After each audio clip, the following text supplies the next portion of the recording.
Hi everyone, welcome to the channel. My name is Password, and on today's episode we are going to be interviewing one of the top realtors here in the city of Ibadan, the chairman CEO Dupine Properties Limited, Mr. Abiodun Medupin. Ladies and gentlemen, let's welcome on today's episode a cheering applause, Mr. Abiodun Medupin. Good day, sir. Thank you. Yes, sir. I'm so happy to have you on today's episode because this topic we are going to be discussing today is one of the most important topics when it comes to real estate. And I'd like you to kindly enlighten us on today's topic, which is what you should know before you buy a house in Ibadan. So you can just tell us a little about yourself, then we jump right into it, sir. Oh, okay. Good afternoon. It's my pleasure to be here. And Abiodun is my name, Abiodun Medupin from Dupine Properties Limited. And we are a real estate firm, and we are total in a package. Okay. That is what Dupine Property stands for. We buy, sell, value, construct, flip properties, manage properties, and carry out valuation for people, visibility studies and viability studies for people around. So that is just what Dupine Properties stands for. And back to your question. Yes. So you said, what do we need to know before you say you want to buy a house, especially here in the city of Ibadan? The very first thing you need to know about before you buy a property here in Ibadan, you need to do a background checkup. Okay. On the property. Or first of all, you need to know what kind of property do you want. Is it a duplex? Is it a bungalow? And the location. The location matters a lot. Yeah, the location is very, very, very important. Location determines, what you get, and also your budget. Likewise, your budget. So those are the major things you can get. So looking at location, yes. What are the top choicest locations that you can recommend for a client trying to buy a property in Ibadan?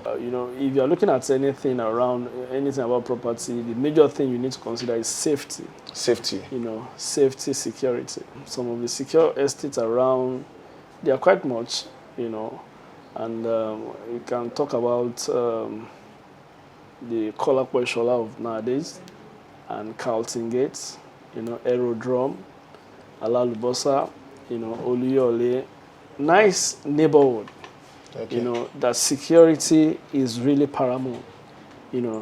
So those are the places I can actually recommend for anybody. Out of all these places you've recommended, which of them can you say is the most affordable presently? So if you want, something within average, you can get at Kolapo, you can get at Carlton Gate, you can get at Aerodrome, and nice estate around.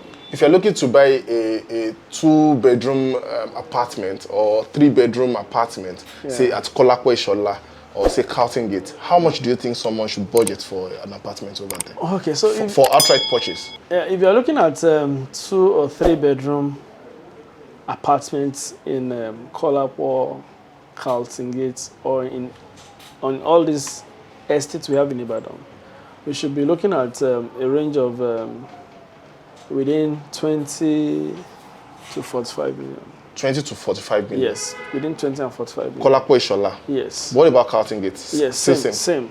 Because they are in the same neighborhood. They're in the same neighborhood, same relative. But now my question is, if someone wants to purchase an apartment in those neighborhoods, what are the questions to ask before giving out your money to whoever realtor you are dealing with? Okay, you need to look out for the genuinity of the property. Genuinity of the property. Yes, so looking out for the genuinity of the property, what should be on your checklist? Okay, so if you're looking at the genuinity of a property, we are talking about the document, the title, that the property has. Okay. So such as the title that the property is carrying. So how do you verify if you want to buy a house now, or a client wants to buy a house, and they say, okay, this property, can we see the document? And they say, we have CFO. How do you verify that CFO? Really, if you are interested in a property around, and you are informed that it has a CFO, the first thing you ask for is, can I have a look at it? Can I see it? Then after looking at it, you can now go and verify at the ministry. Oh, when you go to the ministry, yes, you can verify it. the genuinity of the property, before, proceeding to do background checkup, getting to the neighborhood, asking questions about the property. Who is the real owner of the property? So, is there any issue on the property? Is there any litigation on the property? Is there any mortgage on the property? Meanwhile, it is when you get to the ministry that you get to know if there's a mortgage on the property. Oh, the ministry will have all those details. Yes, they're going to bring out a card, that property carries. So on that card, they're going to indicate how many people, has that property, been yes, has it changed hands with? Then is there any issue on it? Is there any litigation on it? All those details will be found. You get to know them from the ministry. So those are the basic things. So from the ministry, you get to know the present owner of that land. Yes. So if the name of the owner does not tally with the name of the person trying to sell the land, then you raise a question. So you ask, the realtor, you ask the guy or the person that is, in charge of it, that what is happening, and they should be able to answer all the questions. And there's no limit to how many verification. questions you yes, can ask. There's no limit. You can verify as much time as possible. So as many questions that you have. Yes, as many questions that you have, you should be able to ask them, and they should be able to give you answers to them. So after verifying that truly the person that is trying to sell the house to you is the owner of the house, because sometimes it could be the realtor standing in for the owner of the house, telling you the owner of the house is not around, is abroad and all of that. Yeah. What do you do about that? Okay, in that case, what you are saying is if the realtor or the surveyor in charge of the property or the lawyer in charge of the property or the agent in charge of the property, is telling you that, okay, I'm the one in charge of the property, then he or she should be able to show you, what we call power of attorney. Power of attorney. Yeah, so power of attorney means that is being released by the owner of the property for his agent or for his lawyer, for his surveyor to be able to stand in gap for him or her. So with that, the transaction can happen, with or without the owner of the property. In as much as you've seen that power of attorney. The power of attorney, and you've confirmed. That means the person has transferred all his rights to purchase to sell that property to that person. Yes, to his agents. So after confirming that everything is now done, should we make payments, or there's still some other things to do? Yes, as I said earlier, you still need to do some background check. Go to the neighborhood, confirm, the genuinity of the property, the real owner of the property, who is on the property. Of course, assuming it's a duplex or a bungalow, it's a building that somebody is staying, if you go back to the property, you should be able to ask questions, and whoever is inside that property should be able to answer you. And they will give you the full information of what is happening, or even around. So you should be able to get facts and figures from them. But there are some estates, especially here in Ibadan, that once before you can gain entrance into those estates, you have to call somebody inside the estate. They will not open. For example, Aerodrome will not open the gate for you unless you have a business inside. Yeah, right. Kolakwe Shola will not open the gate for you. So how will you know somebody inside to be asking those questions? Okay. In that kind of situation, what we do in that kind of situation is very, very simple. What you do is, if you're able to confirm the genuinity of the property from the owner, from the ministry, and you have access to the original documents or the photocopy of the documents, which you'll be able to confer or compare with what you saw at the ministry. So which means that, and you also have access to the authority to sell, which is the power of attorney. Okay. So if you have all that, then which means that the transaction is good to go. Because there's no how you can get all those documents. Yes, without somebody being willing or ready to release, to alienate his property. So is it advisable to have a lawyer interact on behalf of you or cross-check those documents for you? Of course. Would you advise that? It's actually good. It's actually good, for you to engage the service of a professional. And it's not only a lawyer that, is licensed to be able to do that. It's only a lawyer that can do that. In the process of hiring a barrister or a lawyer, you need to confirm that this lawyer is actually a real estate lawyer. Is that true? Actually, is that what you're saying? No, what I mean is that it's not only lawyer that can carry out. Oh, it's not only a lawyer that can do that for you. Can you can actually give it to a realtor to do that on your behalf. Yes. Okay. You can engage the service of an estate surveyor and a valuer.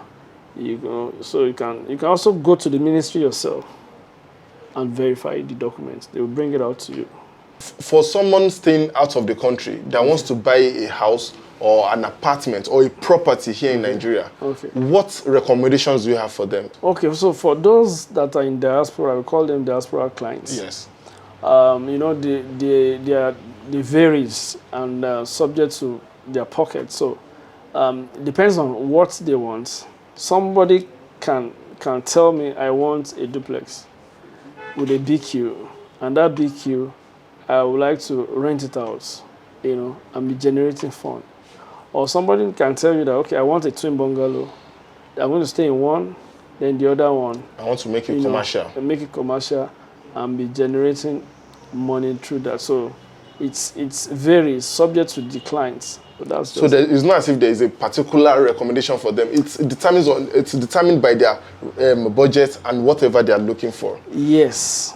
Okay. So it's subject to their budget and what they actually want. For a client that is already staying in Nigeria that wants to purchase a property, which would you recommend for them to buy? Is it a finished building or a carcass? Some people want to start, building from the scratch. Okay. From the land, I just want to buy my land myself. You want to design it Yes, themselves? I have a desire. I have a plan in me.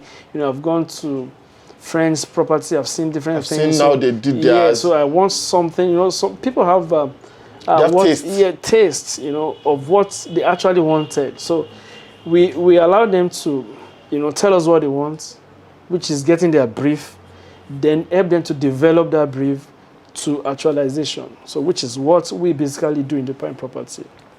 So we understand what you want, get all the information you need, then give you options. So whether carcass or finished, it all depends on it's subject to the client. Subject to the client. Yes. Subject to the client. There's some properties, if you want to purchase, they'll tell you this property is valued at 15 million naira outright purchase. Yes. But if you're paying for 6 months installments, it's going to be 20. If you're paying for 24 months, it's going to be so amount. Yes, now, if the client pays, say, 10 million naira, and is supposed to balance it out about in 12 months or something. Okay.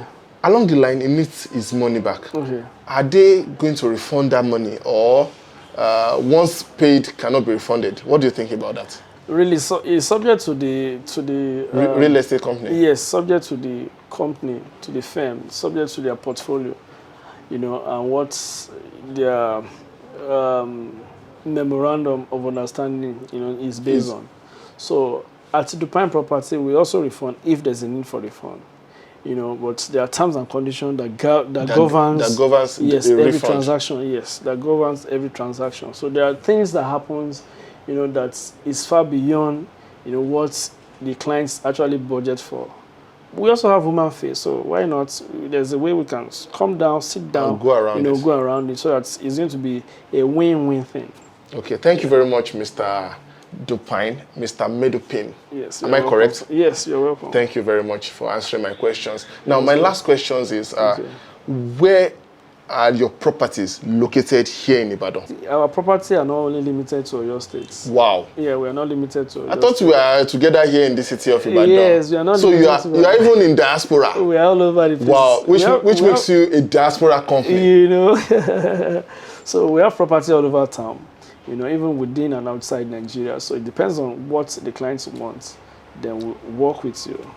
Wow. Yeah. Properties are scattered everywhere all over Ibadan. So if we start mentioning, it means maybe we are just doing state and capital. I'm telling you. Thank you very much for having us. Thank you very much for coming on this program. Thank you very much for educating us. We sincerely appreciate you. Ladies and gentlemen, if you have any question, just drop your questions right there in the comments section. Let us know your question, and he's going to take it and forward it to him. He's coming back on this YouTube channel to answer our questions. Thank you very much for watching today's episode. Don't forget to smash the subscribe button. Click on the like button if you're here to do so. And I'll see you guys in the next episode. My name is Pastor. Thank you. Bye.